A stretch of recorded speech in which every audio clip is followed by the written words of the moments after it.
सुनाई थी, पर चिंतन से बचने का पुरुषार्थ। दूसरा बताया था श्रीमत का पालन, और तीसरा बताया था रोज की दिनचर्या में 3 बातें, एक अमृत वेला का योग, क्लास के पहले का योग, और तीसरा रोज की ईश्वरीय महावाक्य। ये 3 चीजें बताई थी। चौथी बात है, अगर अपनी स्थिति को शक्तिशाली बनाना है उसके लिए स्वयं की इंद्रियों पर शासन करना। जो स्वयं की इंद्रियों पर शासन करता है वो है शक्तिशाली, वो है शक्तिशाली। जो स्वयं से हारा हुआ है वो है कमजोर। इसलिए हमें जिसको ही बाबा के दूसरे शब्द में बाबा कहते हैं, बच्चे चैरिटी बिगिंस एट होम। आप अपने घर को सुधारो। घर मतलब लौकिक नहीं। कौन सा घर है? ये शरीर हमारा पहला घर है। तो क्या आपके घर में सब ज्ञान में चल रहे हैं? हाँ? सब ज्ञान में चल रहे हैं? आंखें ज्ञान में चलती हैं, कान ज्ञान में चलता है, मुंह ज्ञान में चलता है। आंखें ज्ञान में चलना अर्थात अब कई योग में बैठेंगे आंखें बंद हो गई, इसका मतलब वो ज्ञान में नहीं चल रहे। कोई परचिंतन करता है, इसका मतलब मुंह ज्ञान में नहीं चल रहा है। कोई परचिंतन की बातें सुनता है, इसका मतलब कान ज्ञान में नहीं चल रहा है। ये बहुत बड़ा पुरुषार्थ है। हमें कोई नया पुरुषार्थ नहीं करना है। ब्रह्मा बाबा शक्तिशाली कैसे बने? बाबा ने 2 बातों का पुरुषार्थ किया। एक, बाबा ने रोज अपने इंद्रियों का दरबार लगाया। बाबा की डायरी मिली थी और उस डायरी में बाबा ने रोज अपने दिनचर्या लिखते थे, अपनी इंद्रियों का दरबार लगाते थे, और उसी पुरुषार्थ से बाबा नारायण बने। ये पुरुषार्थ बाबा ने किए हैं। और दूसरा, बाबा ने अशरीरी आत्मा हूं, जैसोद आत्मा, ये आत्मा आत्मा आत्मा, ये पुरुषार्थ किया। तो हमें भी कोई नया पुरुषार्थ नहीं करना। जो मम्मा ने किया, जो बाबा ने किया, वही करना है। आज दुनिया के शास्त्र इकट्ठे करो, ग्रंथ इकट्ठे करो, एक पहाड़ बन जाएगा, लेकिन हुआ कुछ भी नहीं। उसके लिए परमात्मा को क्यों आना पड़ा? और परमात्मा आकर के क्या किया? बच्चे तुम आत्मा हो और इंद्रियों पर शासन करो। बस इसी से विकार पर जीत प्राप्त कर सकेंगे। नहीं तो आजकल फेसबुक में, व्हाट्सएप में इतनी चटपटी बातें आ रहे हैं, जो मूल हमारे मम्मा बाबा का जो पुरुषार्थ वो बाजू में रह गया। इसीलिए आज हम पुरुषार्थ में शक्तिशाली नहीं बनते जा रहे हैं, इसीलिए कमजोर बनते जा रहे हैं। इसीलिए अगर स्वयं को शक्तिशाली बनाना है, उसके लिए इंद्रियों पर शासन करो। हमारी इस पढ़ाई का मूल सार है। हम यहां क्यों आते हैं? ब्रह्मा कुमारी जी में क्यों आते हैं? भविष्य में राजा बनने का पुरुषार्थ है। लेकिन राजा कौन बनेगा? ऐसे नहीं जो माउंट आबू में रहने वाले वो राजा बनने वाले हैं। जिन्होंने मम्मा बाबा को देखा है वो राजा बनने वाले हैं। जो समर्पित है वो राजा बनने वाले हैं। जो बहुत सालों से ज्ञान में चलते वो राजा बनने का आधार है स्वराज्य अधिकारी स्थिति। आप इस ज्ञान में चलते हैं, आपने अपने इंद्रियों पर कितना शासन किया, यह महत्व का है। राजा कौन बनेगा, दासी कौन बनेगा, साहूकार कौन बनेगा, सिस्टम है। कोई ज्ञान में चलता है, धन से सेवा नहीं करता, ज्ञान भी दूसरों को नहीं सुनाता, इंद्रियों के भी अधीन है, वो क्या बनेगा? भविष्य में दास दासी बनता है। दास दासी वो बनता है जो उदास रहता है। और उदास कौन रहता है?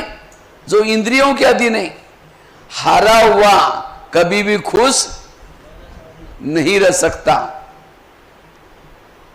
इसलिए अगर स्वयं को शक्तिशाली बनाना है, इस किले को मजबूत करो। ये शरीर आत्मा का क्या है? किला है। पहले जमाने में राजा किस में रहते थे? किले में। तो इसी तरह हमारा शरीर एक फोर्ट है, किला है, और इस किले के कई दरवाजे हैं। कान, मुख, आंखें, मन, बुद्धि। लेकिन इस दरवाजे में कुछ भी बातें आ रहे हैं, लेकिन उसको रोकने टोकने वाला कोई है ही नहीं। और इसीलिए आज हमारे जो प्रॉब्लम है, माया कहीं बाहर से नहीं आती, माया आती है इंद्रियों के द्वारा।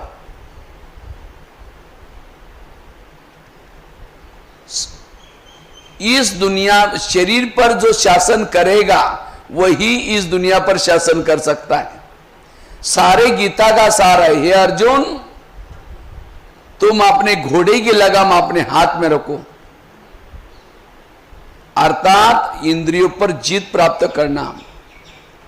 इस ज्ञान मार्ग में अकेले आत्मा ज्ञान में चलने से विजयी नहीं बनेंगे,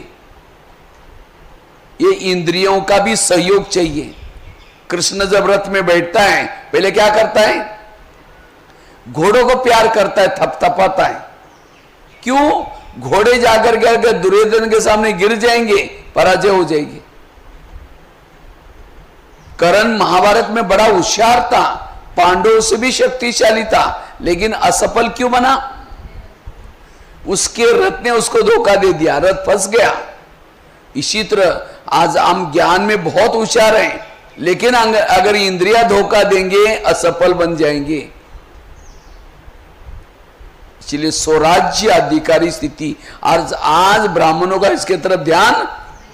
अंधेरी नगरी, चौपट राजा, टकेसर बाजी, टकेसर खाजा। इस नगरी का राजा सोया है, उसके अंदर जोचे हो रहे, आंधा पीस रहा है, कुत्ता बैठ करके खा रहा है। आंधे को लग रहा है मैंने पूरा बोरी पीसा, लेकिन उसको पता नहीं कि कुछ भी बचा नहीं है। इसी तरह हम अमृत वाला उठ रहे हैं, योग लगा रहे हैं, पुरुषार्थ कर रहे हैं, लेकिन इंद्रिया सारा दिन व्यर्थ देख रहे, व्यर्थ सुन रहे, जमा कुछ भी नहीं। इसलिए स्वराज्य अधिकारी बनने का जरूरी है, और इसलिए ब्रह्मा बाबा ने यह पुरुषार्थ किया। इसी से बाबा शक्तिशाली बने। आजकल के मम्मी पापा इतना बिजी होते हैं, बच्चा कहां जा रहा है, किसके साथ में जाता है, क्या देखता है, क्या सुनता है, पूछने का टाइम ही नहीं है मम्मी पापा को। इसी तरह आज हम अपने आप में इतना व्यस्त हो गए, मेरी आंखें सारा दिन क्या देख रहे हैं, मेरे कान क्या सुन रहे हैं, मेरा मुंह क्या बोल रहा है, मेरा मन कहां जा रहा है, इसको पूछने का देखने का टाइम ही नहीं है। नौका पानी के ऊपर से जाएगी, पार कराएगी, नौका के अंदर पानी आएगा, डुबा देगी। जो इंद्रियों को चलाता वो पार हो जाता है, जिसको इंद्रियां चलाते वो डूब जाता है। इसलिए स्वराज्य अधिकारी का पुरुषार्थ। प्रधानमंत्री दिल्ली में शांति में कब बैठेंगे? जब उसके पार्टी के सारे लोग अपना अपना काम एक्यूरेट करेंगे। अगर एक ने गलती की, उनकी नींद फिट जाएगी। इसी तरह आत्मा भी भ्रुकुटी में शांति में तब बैठती है जब हमारी हर इंद्रिया अपनी अपनी ड्यूटी एक्यूरेट करती। आंखों ने गलत देख लिया, आत्मा की नींद फिट गई। कान ने गलत सुन लिया, आत्मा की नींद फिट गई। आज हमारे योग क्यों नहीं लगता? क्योंकि इंद्रिया अगर सारा दिन व्यर्थ देखती है, व्यर्थ सुनते हैं, तो आत्मा का योग नहीं लगेगा। इसलिए स्वराज्य अधिकारी, इस दुनिया पर शासन वही कर सकता है जिसने शरीर पर शासन किया। दुनिया में 950 करोड़ लोग हैं, शरीर में भी 950 करोड़ सेल्स है, जीवाणु है। दुनिया में 70% वाटर लेवल है, शरीर में भी 70% वाटर लेवल है, पानी है। दुनिया में 3 लोग है, शरीर में भी 3 लोग है, ये आत्मा लोग। दुनिया 5 तत्वों की बनी है, शरीर भी 5 तत्वों का बना हुआ है। जिसने इसके ऊपर शासन किया वही दूसरों पर शासन कर सकता है। अधीन वाला कभी अधिकारी नहीं बन सकता। इसलिए अगर अपने आप को शक्तिशाली बनाना है, रोज चेक करो मेरी आंखें क्या देख रही, कान क्या सुन रहा है, मुंह क्या बोल रहा है। और जो ये पुरुषार्थ करता है वो है शक्तिशाली। सो राज्य अधिकारी, सो विश्व राज्य अधिकारी।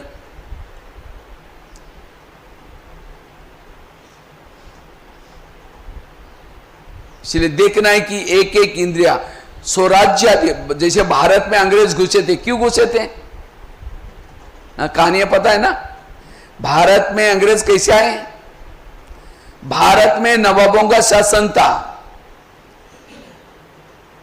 बंगाल का नवाब, बिहार का नवाब, सूरत का नवाब। अंग्रेज आए, नवाबों के साथ दोस्ती की और दिल्ली के ऊपर अटैक किया, और भारत क्या हो गया? गुलाम हो गया। इसी तरह ये शरीर भी हमारे एक इंडिया है, और इसकी राजधानी कहाँ है? यहां है ब्रुकुटी में, आत्मा राजा रहता है। लेकिन इस शरीर पे इंडिया में कई नवाब है। कौन से? कान, मुख, आंखें, मन, कोई किसी का सुनता ही नहीं है। और इसीलिए माया उसका फायदा लेते हैं। माया रूपी अंग्रेज काम क्रोध आते हैं और किसके साथ दोस्ती करते हैं? इन नवाबों के साथ दोस्ती करते हैं। कान के साथ दोस्ती की, आंखों के साथ दोस्ती की, मुंह के साथ दोस्ती की, और फिर आत्मा के ऊपर अटैक किया, और शरीर पे देश हमारा गुलाम हो गया। किसके गुलाम हो गया? विकारों के गुलाम हो गया। हमारा और कोई पुरुषार्थ नहीं, ये शरीर में जो विकार रूपी अंग्रेज घुसे उनको भगाना। जिन्होंने अंत समय तक विकारों को भगाया नहीं, वो कोई भी जन्मों में राजा नहीं बन सकता।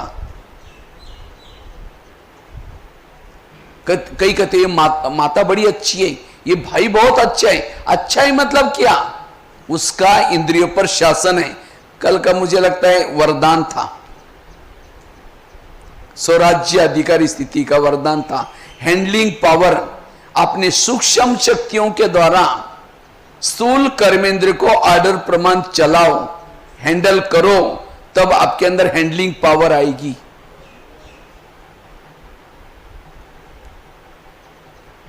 इसलिए यह है पुरुषार्थ। और जो स्वयं के ऊपर शासन करता है उसके इर्द गिर्द में गुण और शक्तियां होती है। आज कई भाई बहन कहते मुझे सहन नहीं होता। सहन करने का पुरुषार्थ नहीं, जो इंद्रियों पर शासन करता है उसके इर्द गिर्द में। राजा कभी अकेला नहीं चलता, राजा के साथ प्रजा चलते हैं, मंत्री चलते हैं, सब चलते हैं। इसी तरह जितना स्वराज्याधिकारी स्थिति रहेंगी उतना आपके साथ में गुण भी चलेंगे, शक्तियां भी चलेंगे, आप अकेले नहीं होंगे। और वो है मास्टर सर्वशक्तिवान। तो भारत में अंग्रेज घुसे थे, उनको भगाया था ऐसा? वही नीति यहां भी अपनाओ। कैसे भगाया था? दांडी यात्रा निकाली, नमक का सत्याग्रह चालू किया, और एक खास तो गुजरात में ऐसे। उसके बाद और नारे बनाए, वंदे मातरम बनाया था नारा।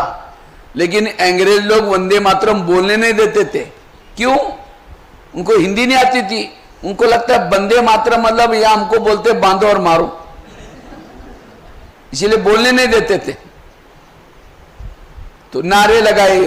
मुझे लगता है गणपति का त्योहार तब से चालू किया है, ताकि त्योहारों के हिसाब से लोग इकट्ठे हो जाए। लेकिन अखबार भी तब से चालू किया भारत में। पहले अखबार नहीं चलते थे, लेकिन कहां क्या हो रहा है ये समाचार लोगों तक पहुंचने के लिए क्या क्या पेपर चालू किया। नारे बनाए, वंदे मातरम, अंग्रेजों गो बैक, भारत छोड़ो। और तब जाकर के क्या हुआ? जनता जागृत हो गई। जनता को सारा पता चलने लगा।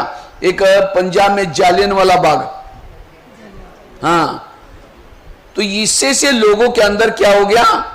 जागृति हो गई। इसी तरह सभी जनता ने क्या किया? अंग्रेज लोगों को भगाया, भारत क्या हो गया? स्वतंत्र हो गया। इसी तरह आज हमारे शरीर में विकार रूपी अंग्रेज घुसे हैं, तो हमें उनको भगाना है। अपनी जनता को जागृत करो। हमारी जनता कौन है? ये इंद्रिया। जब तक इस इंद्रियों के अंदर विकारों के लिए नफरत नहीं आएगी, तब तक माया जीत नहीं बनेंगे। अब होता क्या है, आत्मा कहता है माया गो ब्याग, कान कहता है और क्या हुआ, इधर से आ जाओ, कोई बात नहीं। अगर इंद्रियों के अंदर विकारों के लिए आकर्षण है, माया जीत नहीं बनेंगे। आज कई कहते हैं सतयुग कब आएगा, कितना साल बाकी रह गए। बाबा ने कहा था कि संगम 100 साल का है, उसके तो 87 साल तो पूरा हो गया, अब कब आएगा, कृष्ण जन्म कब लेगा। सतयुग का गायन क्या है? क्या गायन है? एक धर्म, एक राज्य, एक भाषा, एक कुल, एक मत। तो क्या सतयुग आपने अंदर बनाया? एक आत्मा का शासन इस बॉडी पर है। आत्मा चाहता है कुछ, मन को कहा है मन तुम परमधाम में जाना, मन मार्केट में चला गया, कैसे राजा बनेंगे? अंदर ही मन, एक मत, एक भाषा, एक कुल नहीं बनाया तो बाहर कैसे बनेगा? इसीलिए पहले सतयुग अपने शरीर में बनाओ, जिसको कहते हैं अखंड भारत। अखंड भारत अर्थात हर इंद्रियों के अंदर एकजुटता हो, और तब जाकर के माया क्या हो जाएगी। जैसे पाकिस्तान के बॉर्डर पर रहने वाला कोई सैनिक, कोई आतंकवादी आता है, कहता 1000 की नोटा लो लेकिन मुझे अंदर जाने दो। वो सोचे करे 1000 और 500 की नोटा तो मुझे कितनी भी सर्विस करूंगी तो भी नहीं मिलेगा। वो कहता है दो और जाओ। अब वो पैसा लेकर के अंदर भेजेगा, कितने लोगों को मारेगा वो? इसीलिए उसको नोट प्रेमी नहीं, देश प्रेमी बनने की जरूरत है। इसी तरह आज हमारे बॉर्डर पर कौन है?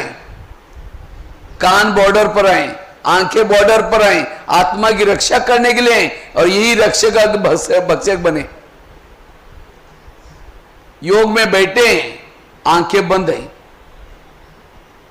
और कोई मोबाइल के कोई चीजें देखते तो बंद नहीं होती। उस समय टक टक रात को 12 बजे 1 बजे तो भी वो देखती रहते। इसका मतलब इंद्रियां आपकी हिते से नहीं है। जैसे प्रधानमंत्री को किसी ने गाली देने वाला पत्र लिखा, वो पत्र कहां जाता है? हाँ? उसके पीए के पास जाएगा, पीए पढ़ेगा, फिर कहेगा क्या फालतू आदमी लिखता है, इतना अच्छा काम कर रहा है, फाड़ के फेंक देगा। उसके तक नहीं पहुंचाएगा कि उसको पता है ये फालतू है। इसी तरह आज हमें कोई गाली देता है तो हमारा पीए कौन है? कान। कान फटाफट आत्मा तक पहुंचाते हैं। हमको गाली दी, गाली दी, गाली दी, सारे डिस्टर्ब हो गए। मुख डिस्टर्ब हो गया, मन डिस्टर्ब हो गया, बुद्धि डिस्टर्ब हो गई। और सवेरे की 4 पेज की मुरली सुनी थी, उसको कान नहीं बोलता, आज बाबा ने ऐसे बोला, उसको निकाल देता है। इसका मतलब कान मेरा हितैषी नहीं है। हर इंद्रिया आपकी आत्मा की हितैषी चाहिए, और इसके लिए रोज ब्रह्मा बाबा ने जैसे रोज दरबार लगाया, अपनी इंद्रियों से बातें की, हमें भी अपनी इंद्रियों से बातें करना। यह है स्वयं, ये वर्तमान समय दूसरों को देखने का समय नहीं है, अपने स्वयं को परिवर्तन करने का समय है। और जो स्वराज्य अधिकारी बनता है, ऑटोमेटिकली उसके चलने से, बोलने से, व्यवहार से सेवा होगी। आज कई माताएं जब घर में जाते हैं, घर वाले क्या बोलते हैं? मुसीबत आ गई, क्योंकि अभी तक खुद को बदला ही नहीं है। इसलिए खुद को परिवर्तन करो। अब परिवर्तन करना मतलब बैच पहन लिया, सफेद ड्रेस पहन लिया, यह है ऊपर का परिवर्तन। स्वयं को परिवर्तन करना अर्थात हर इंद्रियों को श्रीमत के आधार से चलाना। और जब हर इंद्रिय श्रीमत प्रमाण चलेगी, तब आपके अंदर परिवर्तन आएगा। यह है शक्तिशाली बनने का पुरुषार्थ। तो रोज हम अपना दरबार लगाए कैसे? दरबार लगाने के लिए रोज अमृत वेला करने के बाद 5 मिनट क्या करो? इंद्रियों से बातें करो। कैसे बातें करो? सबसे पहले बात करो कान से। हे मेरे कान, तुम मेरे इस राजा के शान हो। अगर तुम ना होते मैं ईश्वरीय महावाक्य कैसे सुनता? और मेरा तुम्हारे पर विश्वास है इसलिए मैंने तुमको बॉर्डर पर रखा है। कान कहाँ है? बॉर्डर पर। लेकिन मेरा तो तुम्हारे पर विश्वास है, मैंने तुमको बॉर्डर पर रखा है। लेकिन हे कान, आजकल तुम मुझे धोखा देते हो। मुझे तो पता नहीं था। आज मैं अपने दोस्त के पास, क्योंकि शिव बाबा हमारा कौन है? दोस्त है। वो कहता है मैं तुम्हें स्वतंत्रता देता हूं, तुम मेरे पास ट्रेनिंग लेने के लिए आना। तो शिव बाबा हमें राजाई देने के लिए दोस्त के रूप में मिला है। तो शिव बाबा ने तुम्हारे लिए कुछ इशारे दिए, इसीलिए हे कान, तुम मेरे राज्य में रहते हो, मेरा खाते हो और मुझे धोखा देते हो। कान किसका खा रहे हैं? अगर कान थोड़ा यहां से दूर होता, डिस्टेंस में होता, तो कान के अंदर के सेल्स जीवाणु रहते, जिंदे रहते हैं। खाता है आत्मा का और धोखा दे रहे हैं। इसीलिए हे कान, आज तक जो हुआ कोई बात नहीं, लेकिन आज से तुम्हें कोई भी प्रकार की व्यर्थ बातें नहीं सुननी। अगर सुनेगा मैं तुमको सजा दूंगा। और यह भी नहीं समझना मुझे कुछ पता ही नहीं चलता, क्योंकि शरीर रूपी किले के चारों तरफ से मैंने शीशी कैमरे का प्रबंध किया है। आजकल होता है ना घरों में, हर जगह पर आजकल क्या लगाते हैं? शीशी कैमरे। कौन आया कौन गया सब पता चलता है। इसी तरह हमारा भी तीसरा नेत्र ये क्या है? शीशी कैमरा है। इसलिए हे कान, मुझे सब कुछ पता चलता है, तुमने क्या देखा क्या सुना। अगर तुम कुछ व्यर्थ बातें सुनेगा, मैं तुमको सजा दूंगा। कान से बातें करो, आगे चलो, मुख के साथ बात करो। हे मेरे मुख, तुम में मेरे इस राज्य के शान हो। अगर तुम ना होते मैं ईश्वरीय महावाक्य दूसरों को सुना करके दुआएं कैसे लेता। लेकिन कभी कभी तुम किसी का इंसल्ट करते हो, अपमान के शब्द बोलते हो, किसी की निंदा करते हो, जिसे मेरा आत्मा माया मेरे से रूठ जाता है, हमारे आपस में दूरियां पैदा होते हैं। क्या मैंने तुमको इसीलिए रखा है? अगर तुम किसी का अपमान करोगे, मैं तुमको सजा दूंगा। आगे चलो,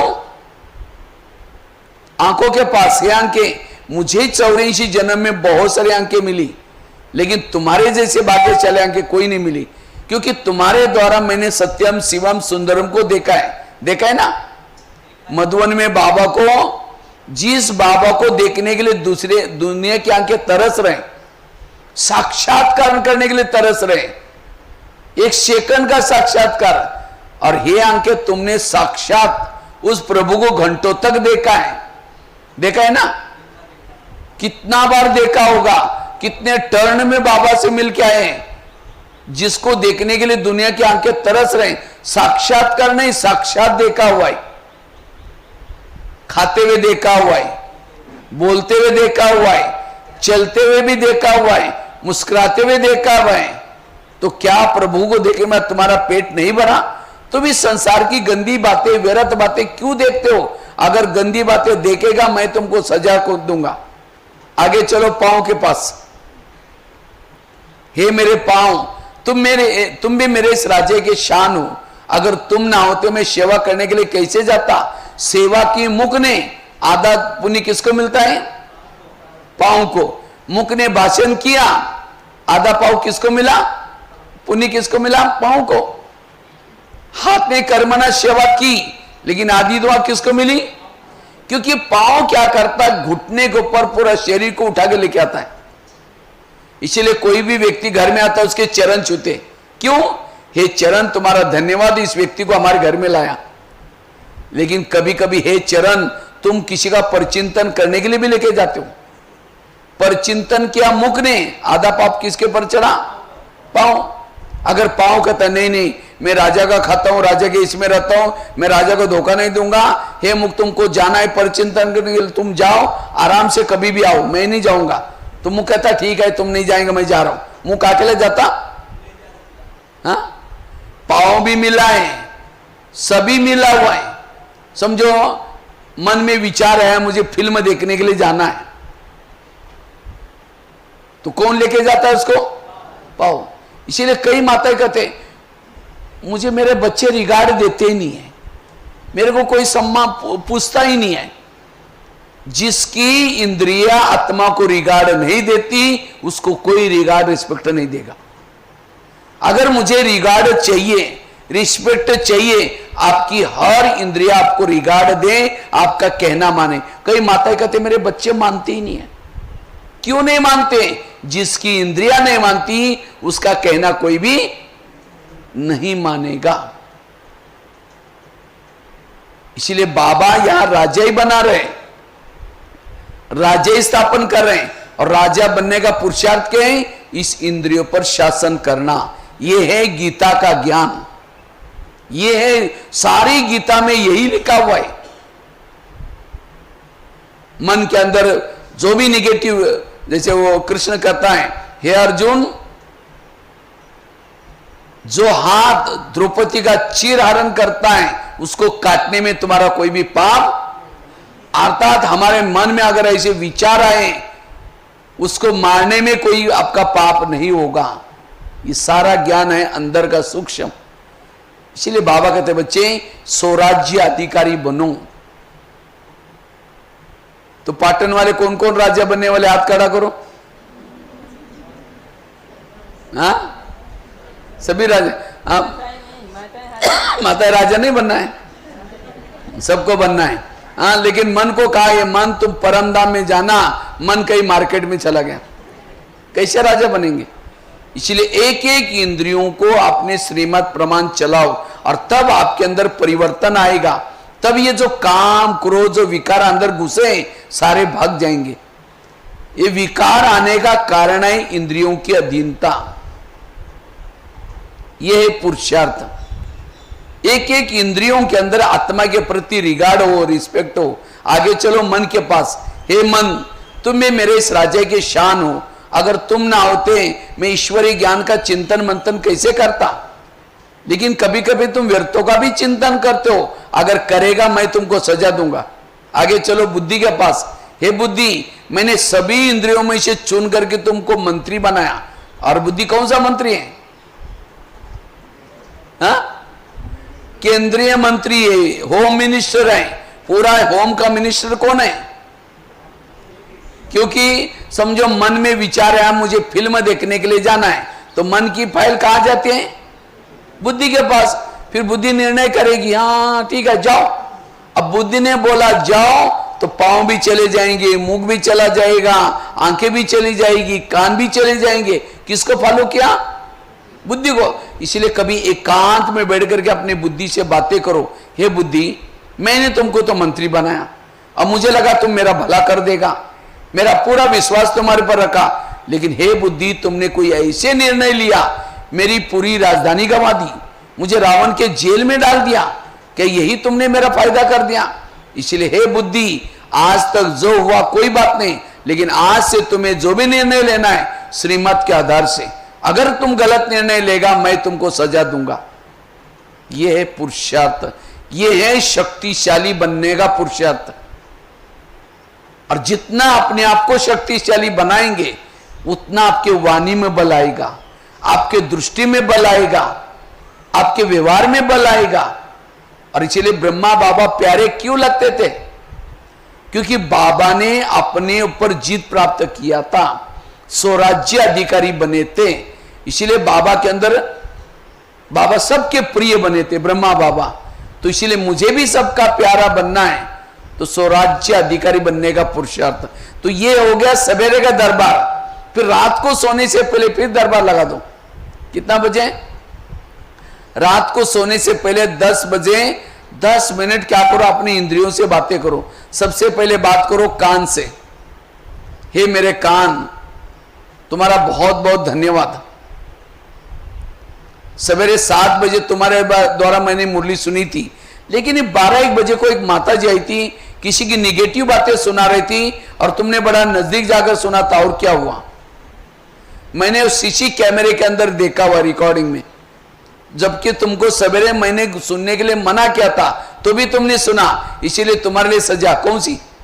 सजा मतलब कान को काट करके नहीं फेंको, ठीक है तुम मेरे राजे से चले जाओ, ये नहीं सजा देनी। कौन सी सजा दो? दोबारा मुरली सुनो। क्योंकि जिस कान में ज्ञान की बातें कम है वही पर चिंतन सुनेगा। अगर कान ज्ञान से भरपूर है पर चिंतन नहीं सुनेगा। तो यह है अलौकिक सजा। आगे चलो, मुख के साथ बात करो। मुख तुम्हारा चार्ट कैसा रहा? समझो कान ने दरवाजा खोला, दुश्मन को अंदर कर दिया, तो कम से कम तुमने तो अपना दरवाजा बंद रखना चाहिए था, क्योंकि मैं 4-5 दरवाजे के अंदर बैठा हूं। तुमने तो अपनी ड्यूटी ठीक करनी चाहिए थी। तुमने भी कहा वो बहन जी ऐसे, वो भाई ऐसे, उसने ऐसा ही किया, दुश्मन और घुस गया, इसीलिए तुम्हारे लिए सजा कौन सी? कल के दिन तुम्हारा कारोबार बंद रहेगा। मौन आए मुक्की, अगर कान ने परचिंतन, मुख ने परचिंतन किया है, क्या सजा दो? दूसरे दिन 1 दिन का मौन रख दो। यह है सजा, अलौकिक सजा। इसके ऊपर निगरानी रखने की जरूरत है, मेरी एक एक इंद्रिया क्या कर रहे हैं। और जब हर इंद्रिया ज्ञान में चलेगी, तब कहेंगे माता बड़ी अच्छी है, ये भाई बहुत अच्छा है। इसको कहते हैं हैंडलिंग पावर। और जो संगम युग में अपने बॉडी को हैंडलिंग करता है, वही भविष्य को, विश्व को हैंडलिंग कर सकता है। जो अधीन है वो कभी अधिकारी नहीं बन सकता, क्योंकि राजाओं की भी कुछ निशानी है। राजा किसको कहेंगे? जैसे पहले जमाने में राजा के घर में, राजा में जो भी रहता था, सब राजा का कहना मानते थे। अगर राजा के विपरीत कोई जाता था, राजा उसको फांसी देता था। तो क्या मेरी सभी इंद्रियां मेरा कहना मानते? अगर नहीं मानती, उसको सजा देना। दूसरी राजा की निशानी क्या है? राजा दानी होता है, राजा के घर से कोई खाली। तो आप लोगों ने हाथ खड़ा किया था, हम राजा बनने वाले हैं, तो आप इतना दान करते हैं? हाँ?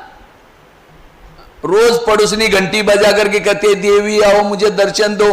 देवी 2 शब्द भी कभी नहीं सुना है उसको, कंजूस है। यहां से अहमदाबाद जा रहे हैं बस में, बाजू में कोई बैठा है, एक शब्द भी ज्ञान का नहीं सुनाया, कंजूस है। इसीलिए 2, जो देता है उसको कहेंगे देवता, जो देता नहीं उसको देवता नहीं सकेंगे। इसलिए अगर कोई जिसको आंखें नहीं है, वो खड्डे में गिर रहे हैं, कि जिसको आंखें है उसको रहम तो आएगा ना, बाबूजी इधर नहीं सीधा जाओ। इसी तरह आज आपको ही केवल आंखें, इस पाटन में आपके पास ही आंखें, बाकी किसी को आंखें नहीं है। वो कहीं भी मंदिर में भी जा रहे हैं, वो ठीक जगह पर नहीं जा रहे हैं, उसको रास्ता बताना। इसलिए देने के, अगर ऐसा मुख से नहीं सुनते तो भी क्या कहो, बाबा ये सामने जो वाली आत्मा है उसका भला कर देना, बाबा उसको भी अब सत्य का वर्षा दे देना। बस इतना भी रहम वाले शब्द छोड़ो, एक दिन टच होगा उसको। इसलिए मैं मनसा से दो, वाचा से दो, कर्मना से दो, देने के संस्कार। कहीं को क्या लगता है हम ब्रह्मा कुमारी में आए, हमें सब मिलने वाला है, ये हमारी गलत फहमी। जो करेगा उसको ही मिलेगा। अगर भविष्य में आपको धन भरपूर चाहिए तो आपको क्या करना पड़ेगा? धन से सेवा करनी पड़ेगी। अगर तन आपका तंदुरुस्त चाहिए, तन से आपको सेवा करनी पड़ेगी। ये बाबा ने ये जो इतना बड़ा बनाया किसी लिए?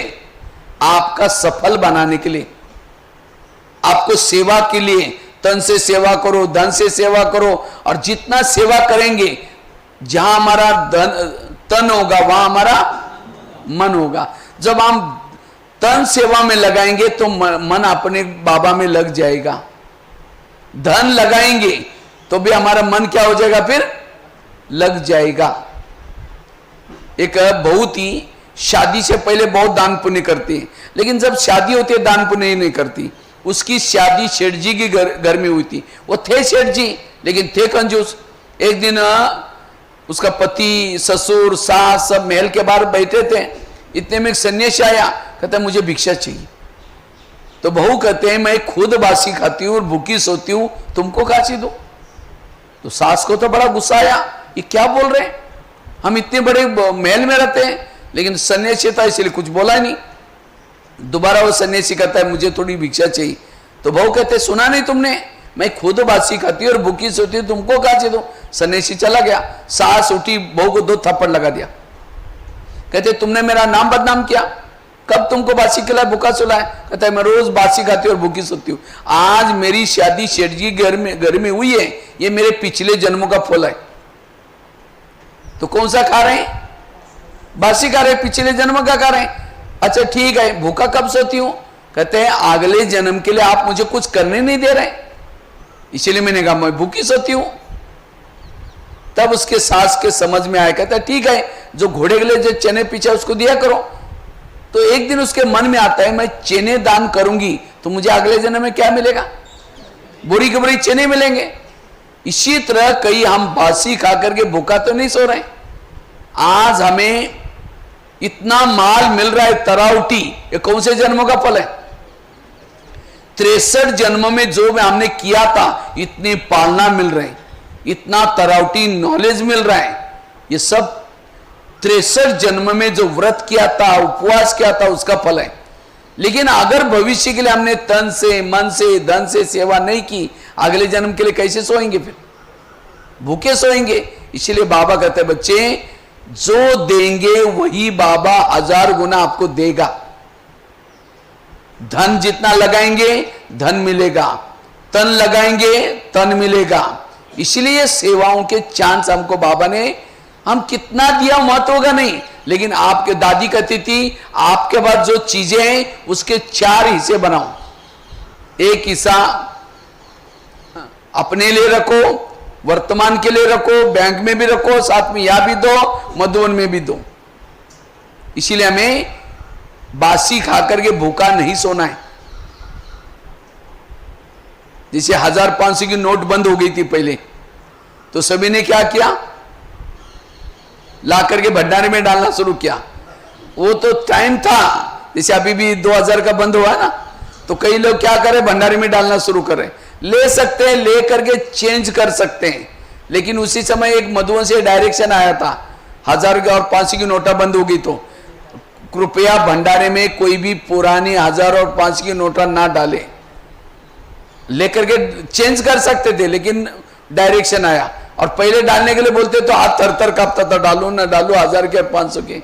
और जब बंद हो गया तो डालना शुरू किया। इसी तरह आगे चल करके धीरे धीरे बाबा की प्रत्यक्षता होती जा रही है। अब देखो बड़े बड़े राष्ट्रपति भी ब्रह्मा कुमारी के ज्ञान में चल रहे हैं। धीरे धीरे गीता का भगवान सिद्ध होता जा रहा है। धीरे धीरे लोग मानेंगे ये सब सिचुएशन दे करके, और उस समय लोगों को पता चलेगा गीता का भगवान आया और गीता का ज्ञान दे रहे हैं। ये लोग रोज जा रहे हैं। लोग कहेंगे हमारा प्लॉट ले लो, कोई कहेगा ये ले लो, कोई कहेगा हमारा ये ले लो। लेकिन मधुवन से डायरेक्शन आएगा, सेंटर के बाहर एक बोर्ड लगा दो, कृपया यहां कोई भी कुछ चीजें देने की कोशिश ना करें, एक समय आएगा। इसलिए बाबा कहते हैं अब जितना देना चाहते हो, जो करना चाहते हो कर सकते हैं। आगे समय बाबा भी आपका अलाउ नहीं करेगा, मना करेगा, क्योंकि बाबा को रिटर्न में भी तो देना है ना। नहीं तो कोई को लगता है इतना बड़ा सेंटर किसी ने, ये आपका सफल बनाने के लिए बाबा ने किया है। जो यहां आएंगे पढ़ेंगे, आपका क्या हो जाएगा, भाग्य बनता जाएगा। इसलिए हमें तन से, मन से, हर प्रकार से क्या करनी है, सेवा करनी है। और जो दान करता हुआ एक देवता। तीसरा राजा की निशानी होती है, राजा शिकार करता है। और राजा शिकार किसकी करता है? पहले कहानी आती थी ना, एक राजा था, शिकार करने के लिए गया था, उसने शिकार करके लाया, फिर गांव में ढोल बजा करके सब तरफ घुमाया। तो राजा शिकार किसकी करता है? चुहा की। अब चुहा मार करके डंडी को बांध करके ढोल बजा करके घुमाते रहो। अब लोग तो देख करके बाहर करके चुहा मारा, इतना बड़ा राजा चुहा मारा, कौन सी ये की बहादुरी की? राजा शेर की शिकार करता है। इसी तरह आप लोगों ने हाथ खड़ा किया तो हम राजा बनने वाले हैं, तो आप शिकार करते हैं। शिकार अर्थात अज्ञानी आत्मा को ज्ञानी बनाना। और वो भी ऐसे नहीं कोई 2-4 दिन के बाद मरने वाले बुढ़िया को ज्ञान सुना क्या है, वो तो चूहा बिल्ली हो गया। शेर की शिकार करो, एक को ज्ञान में चलाने के बाद 10 और आ जाए, वो है शेर। और पाटन में तो बहुत शेर रहते हैं। इसलिए महीने में आपको क्या करना है, एक शेर को जरूर मारना है। कई कहते भाई जी सुनता ही नहीं है। अगर नहीं सुनते तो कम से कम मीठा मीठा बोल करके उसको सेंटर पे तो लेके आओ। ये सेंटर क्या है, शेर को पकड़ने के लिए जाली बना कर रखी है। और उसको मीठा मीठा बोल करके लेके आओ, बहनों के हवाला करो, मारने का काम वो कर देंगे। लेकिन जिसने यहां तक लाया आधी दुआ किसको मिलेगी? उनको मिलेगी। इसलिए हमें शेर की शिकार जरूर करनी है, क्योंकि प्रजा ही नहीं बनाएंगी तो राज्य किसके ऊपर करेंगे? आज प्रधानमंत्री 5 साल के लिए प्रधानमंत्री बनने के लिए कितने जगह जगह पर जाकर के कितना गला भी बैठा तो भी भाषण करते हैं, और आपको वो कुर्सी भी कोई 5 साल टिकेगी नहीं टिकेगी वो भरोसा भी नहीं होता। लेकिन आपको कितना जन्म के लिए मिलने वाले राजा? 21 जन्मों की। तो आप लोगों को कितना जगह जगह पर सभा लगा के करना चाहिए। इसलिए हमें शिकार करने के संस्कार जरूर डालने हैं। मुझे तो बड़ा शौक है शिकार करने का। मैं तो भारत में कोने कोने में निकल जाता हूं, और एक टूर में करीबन 10-12 तो शेर मर ही जाते।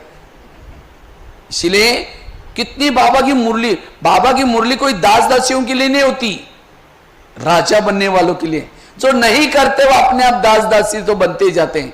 इसलिए महीने में एक को बीके जरूर बनाना है। तो आज तक किसने किसने शिकार किया? हाथ खड़ा करो। जिन्होंने पक्का आज तक मैंने इतने लोगों को ज्ञान में चलाया, ये प्रूफ है। अच्छा 6-7 लोग हैं, लेकिन कितने लोगों को बनाए? 1-2 पे राज्य करेंगे। 2 ही प्रजा। लोग बोलेगा अरे क्या बात है, तुम्हारी 2 ही प्रजा है।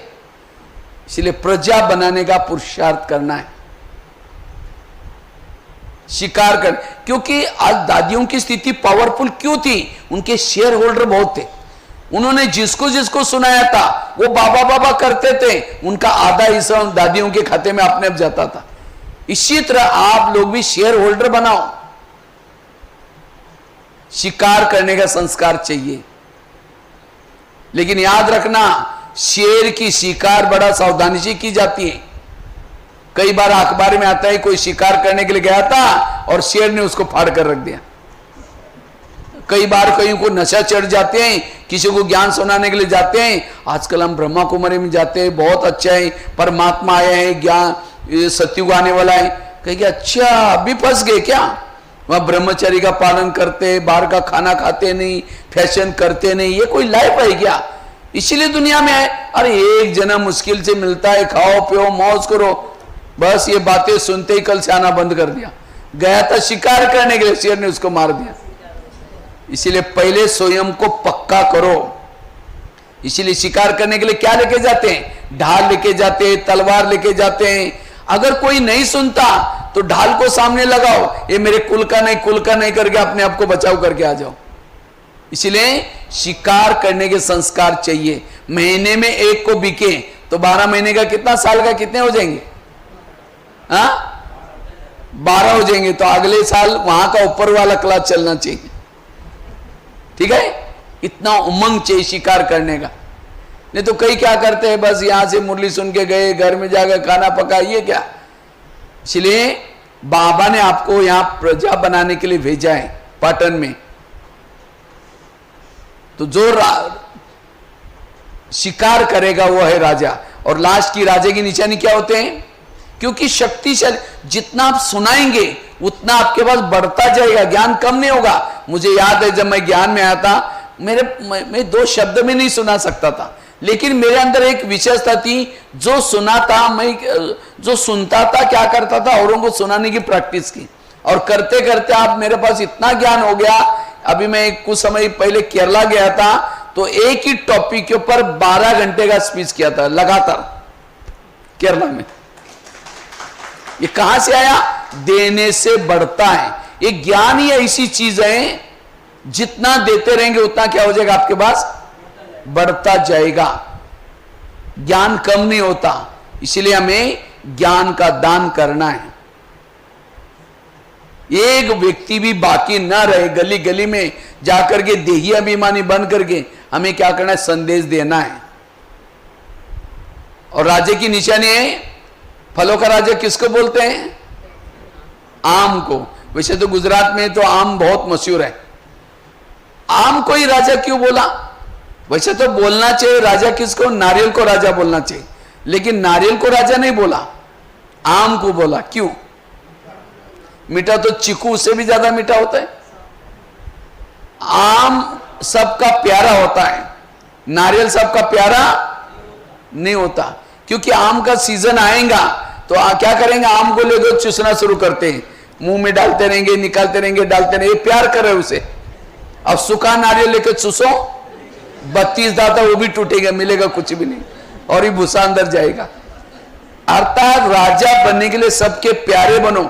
अगर सामने से आप आ रहे हैं और आपको देकर के कोई रास्ता काट देता है, आपको देखना पसंद नहीं करता, इसका मतलब आप राजा नहीं बनेंगे। क्यों? आपके बोल में कुछ, आप किसी का इंसल्ट करते हो, किसी को ऐसे शब्द, आपका इंद्रिय पर संयम नहीं है, इसलिए आपको देखना पसंद नहीं कर रहे वो लोग। आज दादियां जब डायमंड हॉल से निकलती हैं तो दादियों को देखने के लिए कितना लोगों की भीड़ लगी रहती है, क्योंकि उन्होंने इंद्रियों पर संयम किया है, वो सबके प्यारे हैं। तो इसलिए राजा बनने के लिए प्यारे बनो। और आम को ही फलों का राजा क्यों बोलते हैं? क्योंकि अंदर से क्या होता है, वो सख्त होता है आम, और नारियल कैसा होता है, ऊपर से सख्त और अंदर से नरम होता है। इसी तरह ऊपर से कहेंगे ऐसा करना चाहिए, वो करना चाहिए, वो करना, खुद कुछ नहीं करेंगे, औरों को कहेंगे, लोग कहेंगे हाँ जी जरूर करेंगे, पीछे मुंह करके हमको पता आप कैसे। पहले करो फिर बाद में कहो।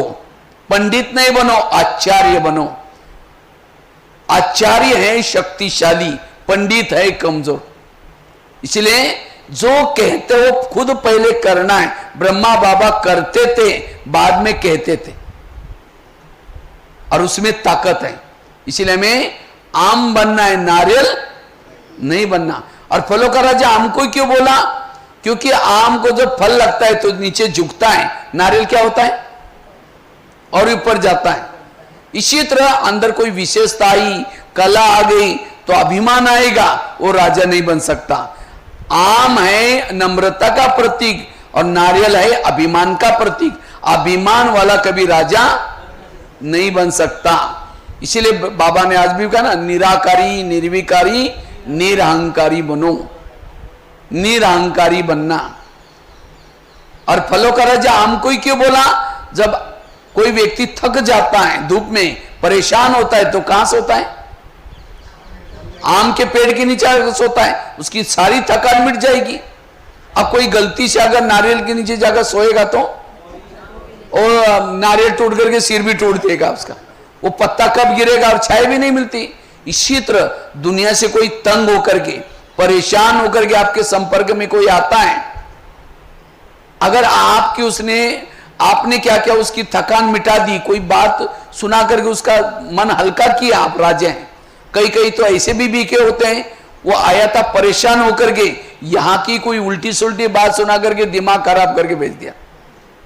अरे यहां भी तो ऐसा है, यहां कौन है संपन्न बने, या भी वो राजा कैसा बनेगा? तो राजा बनने के लिए दूसरे का दुख हरो, सबको छाया दो, वो है राजा। इसलिए वैसे तो नारियल को फलों का राजा बोलना चाहिए, क्योंकि जब भक्ति मार्ग में भगवान को प्रसन्न करना है, किसको तोड़ते हैं? नारियल को। उद्घाटन करना तो किसको तोड़ते हैं? लेकिन नारियल राजा नहीं बना। राजा कौन बना? आम। क्योंकि नारियल जो रियल है उसको तोड़ो, छोड़ो। जो हमारे अंदर पुराने संस्कार है उसको क्या करना, हमें तोड़ना है, और तब हम शक्तिशाली बन सकेंगे, पावरफुल बन सकेंगे। तो इस 2023 में अपना नारियल तोड़ो।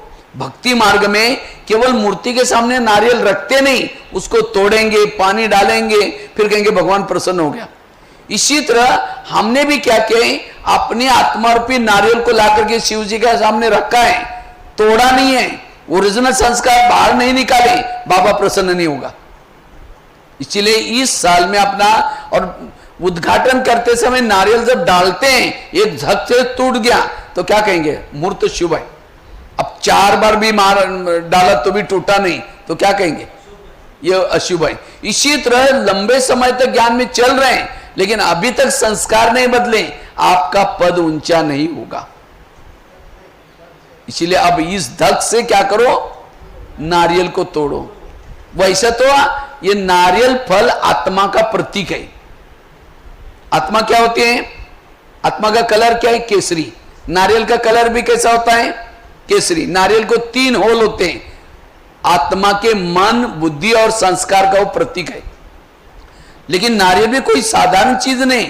नारियल के अंदर खोबरा होता है, मलाई होती है, पानी होता है। अगर वो पीने के बाद कई बीमारियां ठीक हो जाती है, लेकिन वो पाने के लिए क्या करना पड़ता है? वो ऊपर का कवच तोड़ना पड़ता है। तो आत्मा के ऊपर क्या हुआ है? विकारों का कवच लगा हुआ है, काम का, क्रोध का, लोभ का। लेकिन आत्मा के अंदर ओरिजिनल संस्कार शांत स्वरूप, आनंद स्वरूप, शक्ति स्वरूप, अंदर बहुत गुण है, लेकिन उन गुणों को बाहर लाना है, उसको तोड़ना पड़ेगा।